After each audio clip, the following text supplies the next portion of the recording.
Hi friends, welcome to 5 Minutes Tech YouTube channel. Here is Oppo Reno 11 Pro 5G smartphone. In this video, you will learn how to change alarm sound in your phone Oppo Reno 11 Pro 5G. First of all, go to the home page and click on clock icon, and if you have any alarm set, it will be available here. Here I have set this alarm. Okay, I would like to change alarm sound now.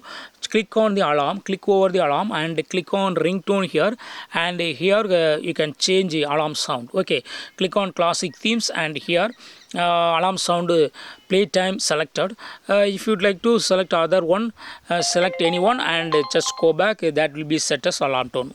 Also you can use your own song, that is mp3 song available on your device, to set as alarm tone. Okay, for that click on this device, and if you have any music file, they will be listed here. Unfortunately I don't have no alarm no sound, so it shows nothing, so I cannot set from custom tone. Okay, so here I have just changed alarm tone. Okay, so in this way you can easily change alarm tone in your phone, alarm sound in your phone Oppo Reno 11 Pro 5G.